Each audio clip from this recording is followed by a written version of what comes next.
Today's daf we're going to be learning is Chullin daf Yud Zayin. This week's learning is sponsored by Rabbi Lisa Malik and Adi Weiner for the refuah shlema of David Raphael ben Rivka Ariana Eliezer ben Yamin, their 10-month-old grandson Davidi, son of Rivka and Charlie Gottlieb, who is having a cleft palate surgery. Please join us in praying for the refuah shlema of our precious little angel baby. Batzlacha. Okay, we're going to get started. Today's daf is we're going to try the first part of today's daf is going to be figuring out what this means. Okay, hakol shochatin v'le'olam shochatin. So we started this yesterday. Okay, remember the phrase. There's three phrases there. Hakol shochatin, okay, which sounds like everyone can slaughter or everyone can be slaughtered. Okay, we'll see in a minute. Le'olam shochatin, you can always slaughter. And the last word was bakol shochatin, with everything. If you remember, then the Mishna said, except for the following things. Okay, which we'll get back to later. So the way the Gemara first understood this, and I say first because eventually we're going to reject all this, and at the end of Amud Aleph and have a new interpretation entirely. But before we do that, we're going to have a whole long discussion about this very, very interesting machlok of Rabbi Yishmael and Rabbi Akiva, which is the topic of Gefet this week, which will go up later today, which is a very interesting in-depth look at this whole machlok about what went on in the desert and what kind of meat were they eating and all of that. So what we understood so far was hakol shochatim means even birds get slaughtered, hakol referring to the animals.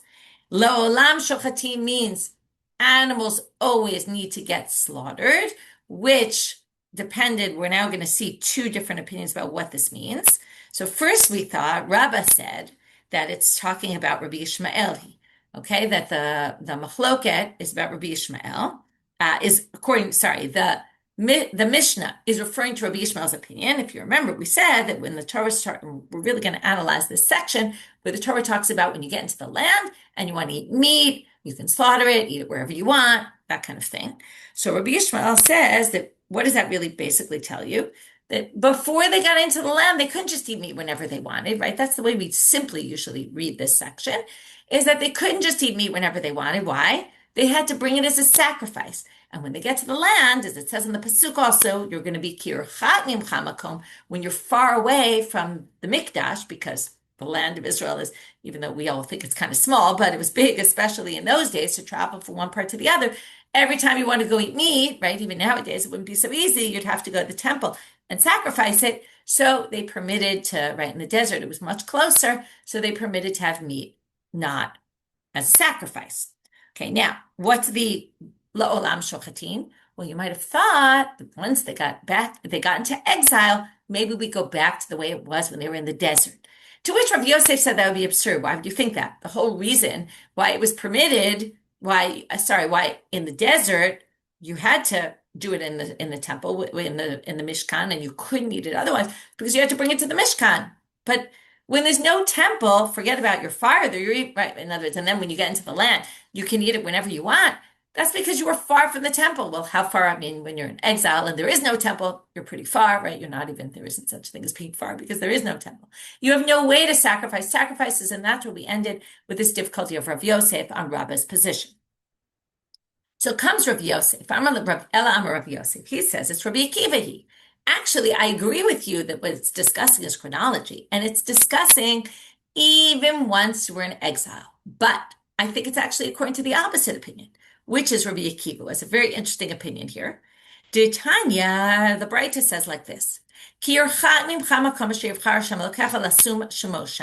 Right, when you get, this is the next pasuk after when, Yarchiv Hashem ekvucha, when you get into the land, when it says, and your distance from the temple, then you have to slaughter your animals. Rabbi Akiva omer, katuv ela le'esur lahem basar nechira. What is the pasuk coming to tell you? You must slaughter them. You can't just kill them any way you want, like stabbing them. Surprise, surprise. In the time of the desert, they were allowed to just kill animals any way they wanted, according to Rabbi Akiva. That's a fascinating machloket. Were they not eating meat at all in the time of the desert? Or were they actually eating meat any way they wanted? They could just stab it and, no problem. And then what happened? So what's that pasuk telling you? When you get into the land and then you're far from the temple, well, then you have to slaughter your animals, okay, that are not being sacrificed. Like, you have to slaughter all your animals if you want to eat. ועכשיו שגלו, יכול יחזרו להתרן הראשון. Now, what's the לא עולם שוחטים? Also coming to tell you once exiled. But you might have thought once you're into exile, maybe this law of having to slaughter your animals is only in the land. But once you get exiled, maybe you can kill your animals any way you want. לכך שנינו לעולם שוחטים. That's why it says, even after the exile, you still have to slaughter. Okay? Now we're going to have this question before, okay, that's the way we understand right now, lo olam shochatim. We have one way to explain it, which Rabbi Yosef raised all sorts of problems, which is even after the exile, you, right, again, it's, you are still allowed to shecht your meat, which we had a difficulty, right? Then it should, lo olam shochatim v'ochlim, right? If you're allowed to eat meat, then it should be focused on the allowed to eat and not the allowed to slaughter.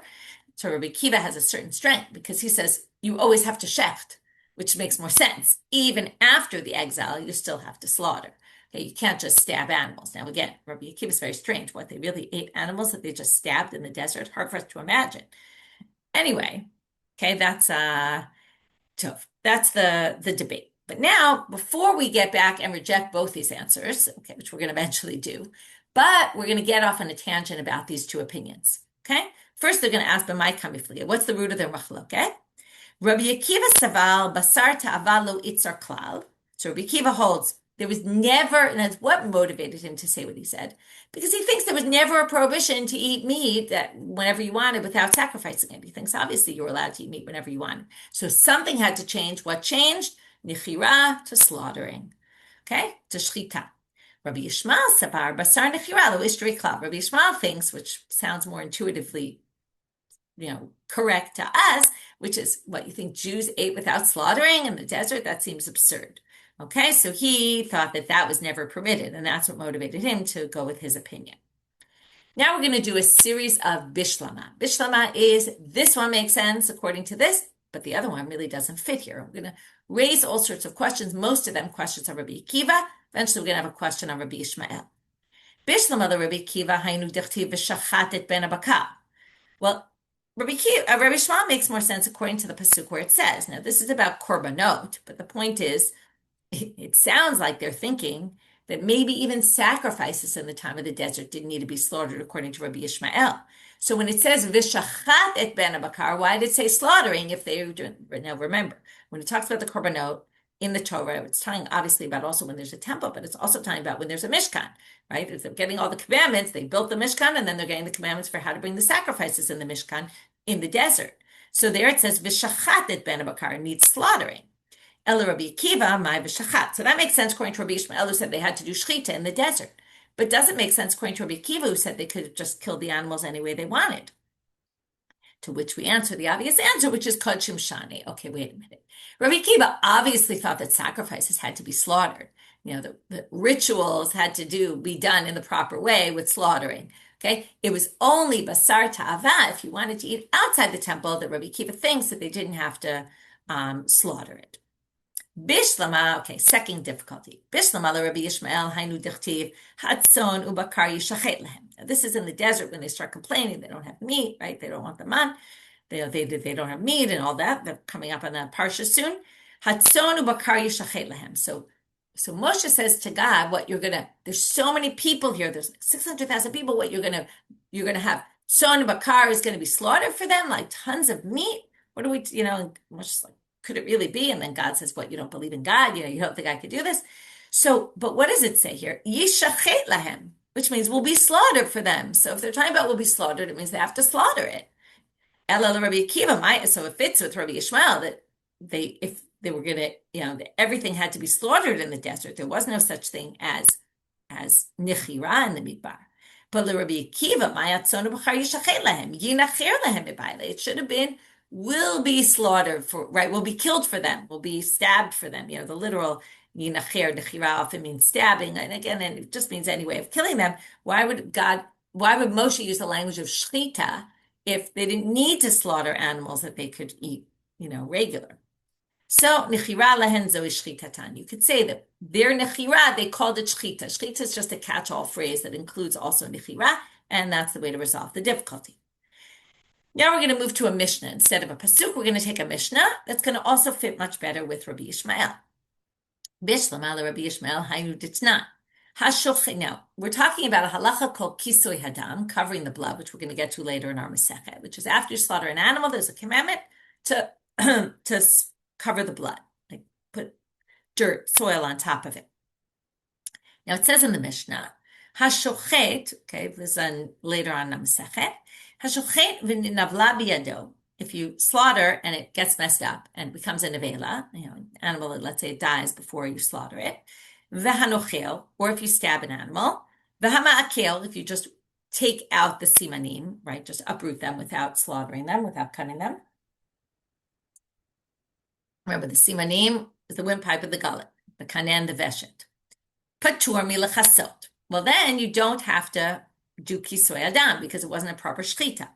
So now, El Rabbi Akiva, my patur milachasot. Now, Rabbi Akiva, according to him, nichira, at least at some point in history, during the time of the Midbar, was a proper shechita. So if that's the case, theoretically, even if later it got forbidden, the assumption is you would need to do kisoy adam, since at some point they had to do kisoy adam. So this Mishnah wouldn't say, oh, you don't have to do kisoy adam for nechira if nechira was a proper way of slaughter, again, proper way of killing the animal at some point. To which the Gemara answers an obvious answer, no. Ho'il v'itzar, itzar. In other words, maybe in the time of the desert, you had to do kisoy adam after nechira. But once it became forbidden and you can't do nechira, then if you later do nechira in a time when it's forbidden, obviously you don't have to cover the blood, and that's not really a difficulty. Now we get to the difficulty on Rabbi Yishmael. These weren't the strongest difficulties, if you haven't noticed, okay? But they all have pretty obvious answers. Bishlam ala Rabbi Akiva damar basar tava lo itzar klal. Hainu dichtiv. Okay, now we're going to have this pasuk that is a hard pasuk to understand in general. But in the section where it talks about basar tava, which is the pasukim we read when you get into the land and when you're far away and all that, then it says, ach kasher ye'achel et hatzvi ve'et ha'ayil. The same way that now you eat the tzvi and the ayil, which you can see where this is going, because that means obviously now you can eat the tzvi and the ayil in the desert, which fits with Rabbi Akiva, that they could eat any animal they wanted, just kill it. Whereas the tzvi and the ayil, according to Rabbi Yishmael, there was none. There was no basar ta'ava. You couldn't eat meat anytime you wanted, only to bring on the altar. Now, the tzvi and the ayil are called chayot. They're in the category of undomesticated animals. They can't be brought as sacrifices. No sacrifices brought with those animals. So this pasuk says, before we read the whole pasuk, but it says, the same way you're eating the tzvi and the ayil now, and I'll read you the rest of the pasuk, but that's the important part, which means they were eating the tzvi and the ayil. So, Ela Rabbi Yishmael, tzvi va'al gufe miyavashare, but they weren't eating the tzvi and the ayil. Okay, since we're already in the pasuk, I'll explain to you the pasuk, even though it's a very hard pasuk to understand. It says, the way you eat the tzvi and the ayil now, kain tochlenu, when you get into the land, that's how you're going to eat all animals, behemot as well. Hatamei v'hatahor yachdav yochlenu, meaning now you eat the tzvi and the ayil b'tum'ah. In other words, you don't need a sanctity. You don't need to be pure to eat the tzvi and the ayil. So just like you eat those now in impurity, when you get into the land, you'll be able to eat other animals in impurity as well, meaning behemot. Okay, what this means is a good question, because if they were eating, right, sounds like when they ate animals that could be sacrificed, either they were only eating them as sacrifices and then you had to be pure, right? And the point is when you get into the land, you can now eat them in impurity, right? You don't have to be pure because you can eat them outside the temple. Right? That's one way of reading it. Anyway, it's a confusing pasuk what exactly it means, but the point here being that it sounds like they were eating tzvi and ayils in the desert. So that doesn't make any sense according to Rabbi Yishmael, who said you can't just eat meat whenever you wanted. You could only bring sacrifices. There were no sacrifices with those animals. So how do we explain it? Ki asa Rahman. Now, okay, I just want to stop for a minute. In the previous section, when we started with the difficulties on Rabbi Akiva, we thought that that Rabbi Akiva allowed nechira across the board, even in sacrifices. Then we limited and said, even though probably we all intuited that anyway, that really Rabbi Akiva's nechira is allowed for non-sacrificial meat, and for sacrificial meat you'd have to sacrifice. So now we're going to have again another limitation, but this time of Rabbi Yishmael. We thought that Rabbi Yishmael until now was saying they couldn't eat any meat they wanted in the desert, only meat that could be sacrificed, which means they were only eating shor, pal, keves, eggs, all those animals that could be sacrificed, lambs, right, etc. But now we're going to understand Rabbi Yishmael a little bit differently. Ki asa rachmana behema dechazil hakrava. The Torah only forbade now we're going to have two categories of animals. There's behemot, which can go on the altar. Those animals you couldn't eat at all in the desert if you wanted them, only as sacrifices. But the chayot, which don't go on the altar anyway, okay, you could act chayot that you can't sacrifice, lo asar rachmana, you're allowed to eat them. So with these psukim now, the way we understand Rabbi Yishmael differently than we understood Rabbi Yishmael before, if you're in the desert and you want to eat an animal, you're allowed to eat, right, deer and rams and things like that. Well, the ayil must be a different kind of ram because elim do go on the altar, but it must be a different kind that isn't in that category, isn't what we call the ayil of that. But anyway, these are animals that can't go on the altar. Those you could eat on your own. But behemot, you couldn't eat on your own, only as a sacrifice. Okay, now we get to a question. Okay, we're still within our in-depth look into this whole machlok of Rabbi Akiva, Rabbi Yishmael, by Rabbi Yirmiyah. Now, according to Rabbi Akiva, you could just stab animals or kill them any way you wanted in the desert. So comes Rabbi Yirmiyah with a classic Rabbi Yirmiyah question. Evrei basar nechira, shechinisu Yisrael imahen la'aretz mahu. What if I stab the animal or kill it any way I want in the time of the desert? And then I have the meat in my hand, I have some chunks, and I go into the land of Israel. And now we get into the land and, we're doing our thing. Can I eat that meat? Okay, so before we get to an answer or a non-answer, which we're going to end in a teku, but we want to understand what are we talking about exactly? When? Emat. If you're talking about the 7 years that they conquered, okay, remember they conquered for 7 years, then they settled the land for 7 years. So if you're talking about the first 7 years when they were conquering, of course you can eat the meat that you stabbed in the desert. Why is that? Okay, if something non-kosher is permitted to you when you're in time of war, okay, dichtiv, how do we know this? Because the pasuk tells you, ubatim aleim kol tuv, okay, that when you get into the land, we're told that the houses are full of, lots of yummy food, and you can take anything that's in the house, okay? You can have the borot that you didn't dig, and the zaytim that you didn't plant, and the vineyards that you didn't plant. All that stuff you're allowed to take once you conquer the land, which means you can eat anything you want, even non-kosher food. For Rav Yirmiyah bar Abba and Rav Yirmiyah bar Abba quoted in the name of Rav, kutle de chazire. You can even eat, imagine, you can even eat pork. Okay, by the way, if your Hebrew's good, later today, Sugya B'Ktanav Dr. Merav Tubal Kahana is going up. She talks there about like this heter to eat in a time of war and brings it relevant halacha l'maaseh today. Very interesting right now, also very relevant in Israel. Okay, so now the question is, if you're allowed, so now it's a little weird, then what's the question about? In other words, when exactly would you be eating this meat? You're not going to be eating it 8 years into getting into the land if you slaughtered it 8 years before, right? They didn't have freezers or anything like that. Even nowadays, you wouldn't freeze meat for that long. So right now they're going to say, if you're talking about within the first 7 years, let's say the first week you get there, well, you're conquering already. And when you're conquering, you can eat anything you want. So, basar nechira mebaya. So we're going to ask a question about if it was kosher meat that you just stabbed, of course you can eat it. So the first answer is ela lachar miken. No, maybe you preserve the meat, right? There is a way to preserve meat. They probably did that in those days as well. And if you preserve the meat and it was still there after the 7 years, that's the one possibility of his question. Second possibility, it really is a question in the 7 years. So what about the fact that they could go into a house and eat whatever meat they had there? Well, ki ishtrulu shalal shel goyim, didhulo ishtre. Notice what it says on the pasuk there. You can go into the land and eat things that you find there. It doesn't say you can eat your own stuff that's not kosher. So if your own stuff that you brought when it was kosher, but now it turned to be not kosher, because you got into the land, or is it not? Okay? So because it's your own stuff, we won't say that just because you're in the time of war, you can eat your own stuff that's not kosher. No, you can only eat the shalal. And then, which is a big, interesting difference of a heter, right? You're allowed to make non-kosher food. You're allowed to just pick up from, what you see non-kosher food, right? So that's another possibility. And then the question would be, okay, so the next day you're in there, you're starting the war, and are you allowed to eat the meat that yesterday was kosher? Does it turn to non-kosher just because you're in the land now? And the obvious answer, as I already told you, is keku. We don't have an answer to this question.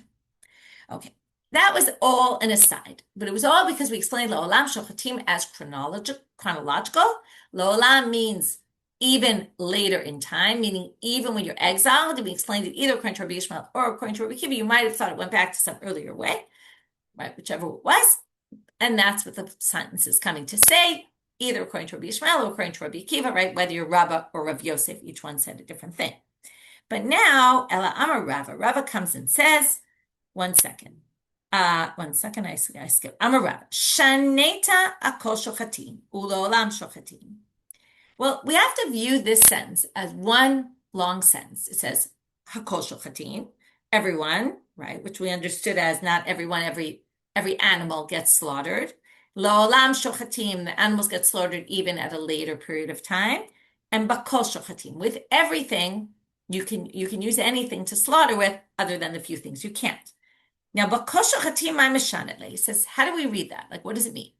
Now, v'chitem, if you're going to assume it means what we thought, which is bein b'tzur, bein b'schuchi, bein b'kurmit kaneh, these kind of implements that you're allowed to use, which is either a flint, we saw this before the other day, a schuchit, a piece of glass, or the stem, the stalk of a reed, hadumia dahana katani. But wait, these three have to be parallel. Parallel in what way? Ihanach b'shochatim, if these are talking about the shochet, meaning the shochet can use any implement they want, that would be the kol shochatim, then hainami b'shochatim, then the previous two should be about the shochet. And ihanach b'nishchatim, but if the first two, which we explained already, are talking about what gets slaughtered, number one, right, the hakol shochatim, even birds, right, that's talking about what gets slaughtered. But la'olam shochatim is animals always get slaughtered, even after they left the land. So that's also b'nishchatim. Then the third one should be talking about nishchatim, should be also about the animals. And then bakol shochatim is the person, not the animal, right? It's with what implements can the person use. So Ela Amar Rava, Rava says, we're going to reread, okay, bakol shochatim, they can't really see means anything else. So they're going to now explain hakol shochatim and la'olam shochatim in a completely different way. Hakol shochatim, now, what's the problem? If you want to say hakol shochatim mean anyone can slaughter, okay, even someone, what's the problem? Well, this Mishnah says it, but we already had it in the first Mishnah. Remember, that's how our Masechet starts off. Hakol shochatim, and then we said, who does that include, right? So they're going to say like this. It says the same thing twice. Chada la'tuye kuti, v'chada la'tuye Yisrael mumar. They're each coming to include a different case. The first one, now this we already learned that they're all included, but we're going to say that the two Mishnayot include each one a different case. The first one includes a kuti. Remember, that was when the kutis were considered Jews, and they were still careful about shechita, so because of that, we can rely on their shechita. And the Israel mumar, which is not a mumar for kol Torah kula. Remember, it's not or of Dozar. We had a machloket about that, but we're talking about a mumar ochel nevelot l'teavon. Remember, someone who will. We had a whole thing about it. Someone who will. They'll always take the easy way out. So if it's just as easy to slaughter it properly, they'll slaughter it properly. Okay, they're only not going to slaughter it properly when it's, when there's a difficulty and it's much easier to just eat non-kosher meat. But in slaughtering, it's just as easy to slaughter it kosher. So we're going to assume they did the right thing. And that's what each one is coming for. La'olam shochatim has nothing to do with what we thought, even after the exile. No, it means bein b'yom bein b'layla, meaning any time of day a person could slaughter, whether day or night, any place they are. Bein b'rosh hagag, you could be on a roof. Bein b'rosh hasfina, you could be on a boat, wherever you want. It sounds like that Dr. Seuss book, right? You could do it in a house, you could do it, okay, all that. So you could do it anywhere. And bakol shochatim, bein b'tzur, bein b'schuchi, bein b'kurmit kaneh. And then the person can slaughter, right? So again, any person can slaughter, again, they within certain parameters. They can do it anywhere, anytime, and they can do it with any implement other than the ones we're going to see not, and that's going to be the next topic. Okay? Chutz mi. So we finished now, and we reinterpreted that statement. Now we're going to move on to chutz mi magal katsir v'hamikira. So now the Mishnah had said, let's go through the cases in the Mishnah. Okay, the Mishnah was on Daf Tetvav. Okay? You can use, remember, you can use a magal yad, you can use a tzur, a kaneh. Okay, that works. Then, right, so the magal yad is a hand sickle, a tzur, a flint, or a kaneh, or a reed. If you still haven't read Shulli's article on flashback about flints, you could read them. You can read it now. other than a magal katsir, which is serrated. Okay, remember we talked about the magal yab is serrated on one side, flat on the other. So ideally you shouldn't use it, but if you do, it's fine. But this is completely serrated, the magal katsir. It's the one they use the sickle in the fields. Migera is a saw kind of thing with a jagged knife. Serrated. Shinaim are the teeth of an animal, and siporen are the claws of the animal. Okay, the fingernails that are attached to the body. All those things can cause chonkin, right? They can basically cause the animal to tear through the simanim before you actually slaughter. So now, if you remember, we talked about the fact that you have to check your knife and it could have nicks in it, and we're going to talk about what kind of nicks are problematic, right? What's going to be like a migera, for example. So avoid Shmuel pagam v'shadar. He kept messing up knives intentionally and sending them to the rabbis in Israel to tell him, is this okay? Is this not okay? Okay, so he basically kept making nicks in his knives, sending it off to Israel, saying, tell me what the deal is. Can I use a knife like this? Can I use a knife like that? It was a way to get an idea of what was permitted, what wasn't. They sent him back, Shachule, Kim Migera Shaninu. And they basically said, serrated edge. Okay, if it's a serrated edge, it's a problem. If it's not a serrated edge, it's not a problem. It's fairly simple. Tanu Rabbanit. Now we're going to have a brighter turning time of bed. Sakin sheyesh bat gimot harbe, tidon kemigera. If it has a lot of nicks in it, then it's like a migera. V'she'en la'ela pgima achat. If it only has one, it's going to depend on what the one looks like. Ogeret psula. If it catches, it's disqualified. Misuchsechet kshera. If it's entangled or entangles, then it's fine. Okay, what does this mean? We don't know. Okay, so basically we're going to say serrated edge, obviously no good. But if there's one nick in the knife, then the question is it what we call ogeret or is it misuchsechet? So now we're going to see which one, what each one is. Now, if you have pictures, okay, in the Schattenstein and the Koren, I wrote off a Yomi with pictures in the back. Okay, if you have some pictures, it will definitely help you. Again, there's machlokot, so pictures don't always help, although in the Koren they do have a few different ones. I'm not sure that actually, are they different opinions or anyway, I don't remember, but there's lots of pictures around. If you don't have a picture, I'm going to try to explain it in words because it's its picture is much easier. But anyway, if you have, look, if not, I'll help you along here. So what is hechidama ogeret, hechidama misuchsechet, what does it mean? Again, ogeret, it catches, and that's problematic. Misuchsechet, it entangles, and that's okay. Amar Rabbi Elazar, ogeret, mishte ruchot. Ogeret is where there's two nicks. Okay, so we're talking about one nick, which has two sides to it. What does that mean? Okay, imagine you have a flat knife, and you just cut out a triangle. It's very easy to envision. You cut out a triangle. Now, the problem is it has 2 points there. 2 sharp points. And we're going to see in a minute what the problem is with having 2 sharp points. That's going to be a problem. Misuchsechet is meruach achat. Now, how can it be meruach achat? Only on one side it has a sharp point. If you have a nick, it should be on both sides. Well, forget about a triangle. Let's say it's rounded, goes up and back down. So instead of cutting out a triangle, you cut like a triangle on one side, and then it just rounds. It goes like in a rounded, like a wave, kind of a little bit like a wave, but kind of like that going down. So it's not sharp on one side. It's only sharp it's not sharp on one of the sides. It's sharp only on one side. So now they're going to say, well, okay, why does that help? They're going to ask it as a question. From here, we'll understand what the issue is. Mishna mishtei ruchot. Well, what's the difference? In shtei ruchot, we're going to say, why is it a problem? Dimor shakama machlish. Well, it's going to get caught first on, that's why it's called ogeret, catches. It's going to get caught first on the first nick as you're slaughtering. And when it gets caught, what's going to happen? Remember, the animal has a neck that's blocking the simanim.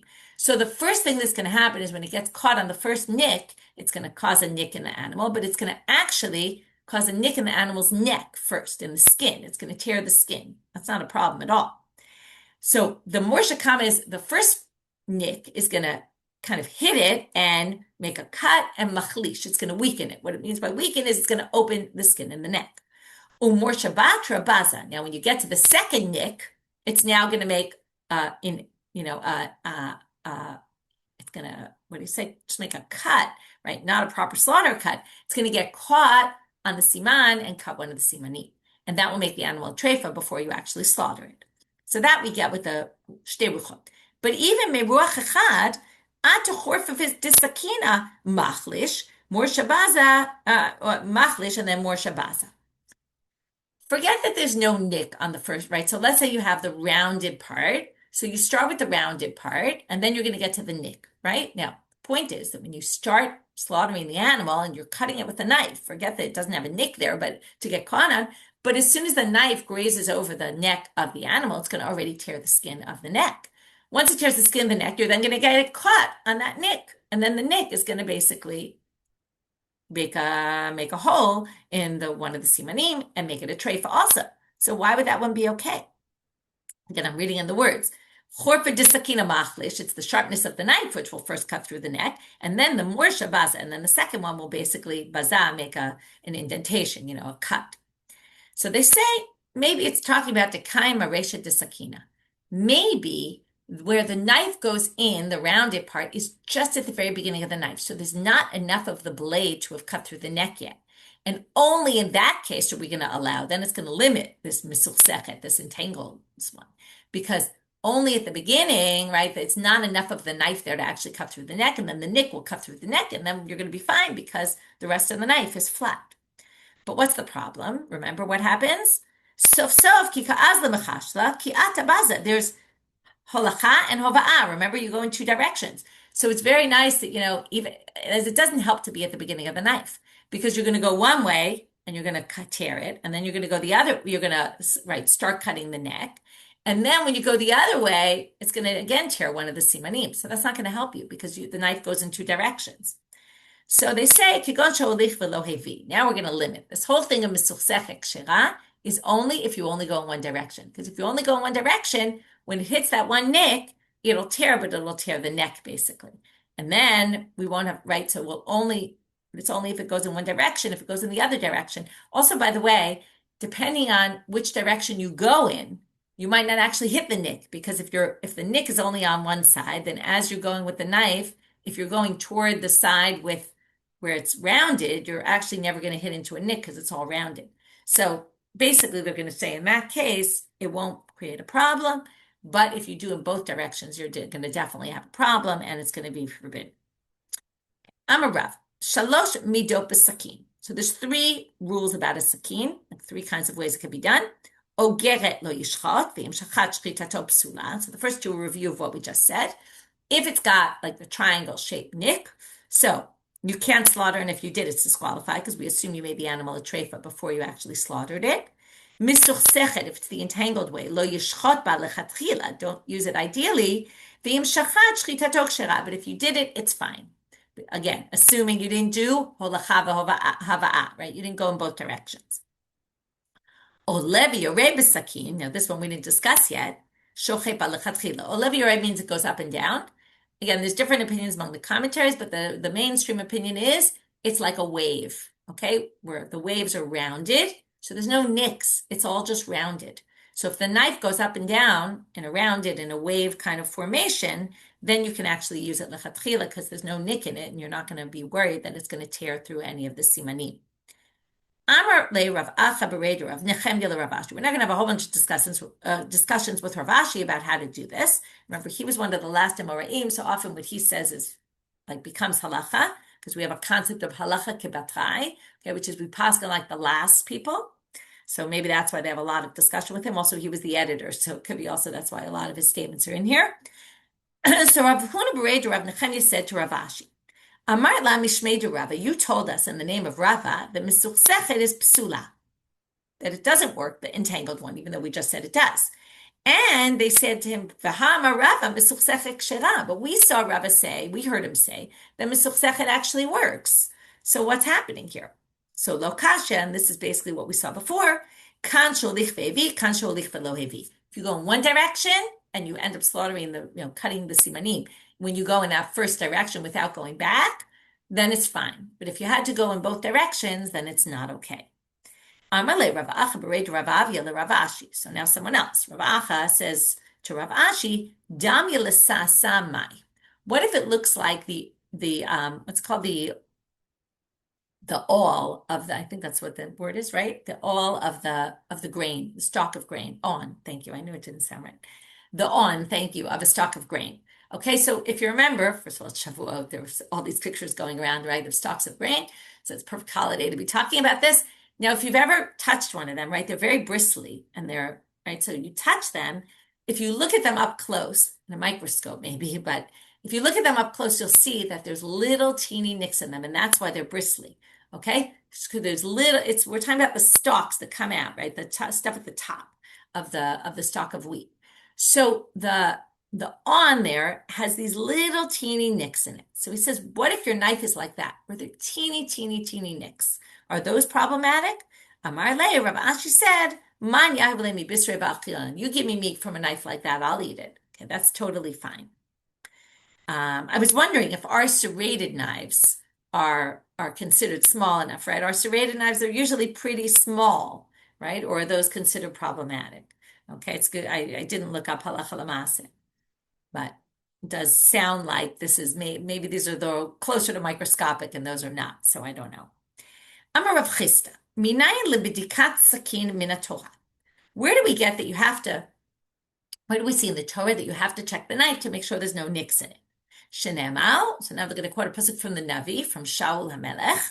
He says, "Ushchatetem bezeh va'achaltem." He tells the people, everybody bring me your shor, your seh, and shchatetem bezeh, and slaughter it with this. What do you see with this? You must have checked the knife. And from there you learn you have to check the knife. Pshita. Dechev and dechi nakiv treifa by a bedika. In other words, since if you make a nekev, it's going to be a treifa, of course you need a bedika. I don't need a pasuk in the Nevi'im, in the prophets, to tell me this. It's obvious you have to check your knife, because if your knife has nicks, it's going to make it a treifa. Of course you have to check it. Well, what are we asking? To which they say, lechacham kamrina. No, I was actually asking, okay, Rav Chisda says, what I was asking is, where do we know that we have to show it to a chacham to check the knife? And that we learn from Shaul HaMelech. Okay, because he was the king and he had checked the knife and then he had showed it to them. So he was considered like the chacham of the city. V'hamar Rabbi Yochanan, but wait, we need a pasuk from the Torah or from the prophets to teach us that you need to show it to a chacham? What are you talking about? Lo amru ahamar Rabbi Yochanan. Rabbi Yochanan said, we saw this already before. Lo amru laharot l'sakim l'chacham l'pnei kvodo shel chacham. It's just an issue of respect for a rabbi. It's not a Torah law. We don't need to find a source in the Torah for that. That's just something the rabbis institute out of respect for the rabbis. I keep thinking, like, what rabbi would want to check everybody's shechita knives? They're busy with lots of other things. I don't know why that's respect for the rabbi, but they view this as respect for the rabbi. Like, I'm trying to think of the rabbi all day long looking at people's shechita knives in the city. But okay, but assuming that was respect for the rabbi, it's certainly not a Torah law, so why are you looking for a pasuk for it? To which the Gemara answers, Midrabanan, Ukras Machta Ba'almahu, the classic answer. No, it's really a rabbinic law. It's just I wanted to find some sort of allusion in the Torah so people can remember this. Okay, and the remember is bezeh, shchatetem bezeh, with this. Now we're going to learn about how to check the knife. B'ma'arava badku b'shimsha. They checked it in the sun. Rashi gives two interpretations. What does it mean, the sun? Either it means the sunlight. Okay, we'll get to this when we learn nida. They would check tamim, like colors of blood. They would do it in the sunlight because their light in the houses wasn't very good. So the sunlight. Or some people say they would check it with the shadow using the sun. And you could see much better in the ground, right? Because it's like a microscope, okay? When the shadows are larger, so then you could see much better. Is there a nick? B'naharda, okay, now we're seeing. So that was how they did it in Israel. We're going to see all different customs where people, in the city of Naharda, Abad Kula B'maya, they would check it in water. Okay, they would take the knife, slide it on the water, and if the water started moving at a certain point, right, if it was smooth, then you would notice in the water it was smooth. If it wasn't, you would notice something happened in the water as you were moving it through. Rashi also suggests some other explanation, but we'll go with that. Rav Sheshet Badikla Bereish Lishane, this sounds unpleasant. He would check it on the tip of his tongue. Okay. Rav Acha Bar Yaakov Badikla B'chut HaSa'ara, he would take a hair and he would run the hair along the blade, and if it would go smoothly, he would know there was no nick. If it would jump, then he would know there was. Besur Amre, in Sur they would say, Bisra Achla, Bisra Livdike. It's going to go on the meat, on the flesh, so it has to be checked on the flesh. Okay, you have to use it on something that it's going to eventually go on. Amra Papa, Tzricha Bedika Abisra, Va'atorfa, Va'atzlata Ruchata. You have to check it on the meat. You have to check it on a claw, like on a fingernail kind of thing. and on all three sides. You have to check it also, meaning on the blade and on the sides of the knife, okay? The two sides of the blade, right? Remember we talked about this earlier, and we're going to make reference to that again in a few minutes. But both sides have to have no nicks, and also the blade itself, the sharp part. Amarle, so that's what Rav Papa said. Amarle Ravina le Rav Ashi. So now again, Ravina says to Rav Ashi, they're going to quote him something he said. Amar lam Rav Sama bereit Rav Masharshia mishmach. I heard Rav Sama, the son of Rav Masharshia, say in your name. And they're checking, like, is this true? Amar le mishmei de Rabba, that you said, Rav Ashi, you said in the name of Rabba, this is what you were quoted as having said in the name of Rabba, tzricha bedika abis Rabba, torfa v'atzlata ruchata. So exactly as Rav Papa said, you need these two different checks, and you need to do it on all three sides. Okay, both on flesh, on nail, and also on all three sides. Amar le abisra torfa amre, atzlata ruchata lo amre. I did say on the bisra and the torfa, but I didn't say on all three sides. Okay, I don't know who said I said that, but that's not what I said. That's the first version. Ikeda amre, abisra, which basically means you only have to check the blade. Some people say that his response was, Abisra torfe v'atzlata ruchata amre. I did say exactly as you said, but you got one thing wrong. Mishmei de Rava lo amre. I didn't say it in the name of Rava. Okay, don't misquote me. Ravina Rav Acha berei de Rava havu yatvu kamei de Rav Ashi. So now Ravina Rav Acha, the son of Rava, was sitting before Rav Ashi. Aitu sakin the kamei de Rav Ashi lebadka. So they brought him a knife to check. Amalei Rav Acha berei de Rava bidka. So he says to Rav Acha, you check it. Badka torfa v'abisra v'atzlata ruchata. He did all those checks, okay, on the basar, on the torfa, on all three sides. Amalei yaisher. Rav Ashi said, good.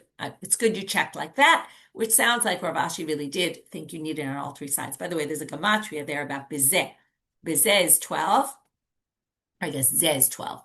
So, and it's 12 checks because bisra, a torfa, and on all three sides, right? Does that work out? All three. Yeah, on each one you have to do 2, so that's 4 times 3. Okay? No, 1, 2, 3, 4, 5, 6. No, there's something I'm missing there. But there was someone who said it was 12, and I forget how they did it. Okay. Anyway, 3, 4. No, I don't know. Okay, fine. We'll leave that aside right now. So he said, great that you did that. Rav Kana, he also required all those checks. Rav Yemar Amar Torfa Bisra Tzricha Atzlata Ruchata Lo Tzricha. But Rav Yemar came and said, you don't need on both the sides. You just need the blade. And he's going to prove it from the sugya we saw earlier where we talked about this.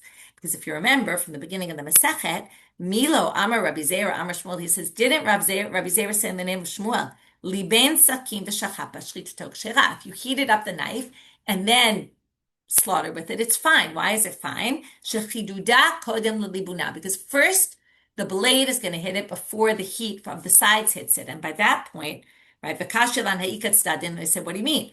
Aren't the sides of the knife going to touch it and burn it and then basically cause it to be a treifa? V'amrinan, and they answer, beit hashchita mirvach ravach. Remember, it's like a balloon. As soon as it hits, right, the blade of the knife hits, the simanim open up, and the sides of the blade never really hit it. So, hachanami, say the same thing here, beit hashchita mirvach ravach, and the nicks on the sides of the knife are not going to do anything. Okay, so you don't have to worry about it because by the time it slices the simanim aren't touching the sides of the knife anymore, and therefore there's no need. Okay, last statement for today. Amar Rav Huna bar Rav Katina, Amar Rabbi Shimon ben Lakish, shalosh pgimot hem. There's 3 pgimot where there's a giba, which is what we're talking about here, a nick or not in something, okay, or notch, in something that's going to create a problem, and the requisite requirement for, or the requisite amount that's going to ruin it, okay, make it an issue, is the same for all these 3 things. Number 1, gimat etzem bepesach. You're not allowed to break the bones. Lo tishbru etzem, right? Etzem lo tishbru bo. You can't break a bone. If you break a bone the size of a gima, okay, which we're going to see what that size is in a minute, or not exactly. We'll wait till tomorrow almost, but you'll see. Okay, in the korban pesach, that will be, you need a gima can ruin it. Gimat ozen bebechor. If you have like a cut in the ear of a donkey, of a bechor, sorry, not a donkey, a bechor, a firstborn, that's going to ruin the bechor, right? Bechorim is supposed to be slaughtered, right? Depending on kind of the bechor of an animal, it can be sacrificed, supposed to be sacrificed, but not if it has a mum, then you can just slaughter it and eat it. So here, by the way, it's not just the ear. There's a whole slew of them in the Mishna about what, but they're basically saying, reference that Mishna, all the pgimot in a bechor, and one of them is the ozen, the ear. Pgimat mum bekodshim, in regular kodshim, a mum, a blemish, okay? So there's a pgimat, like a nick in one of them, in an animal that causes it to be a mum. Rav Chisda amar af pgimat sakin. Now they said there's three. Rav Chisda added the pgimat sakin. Now these are all the same in what way? We'll see in a minute.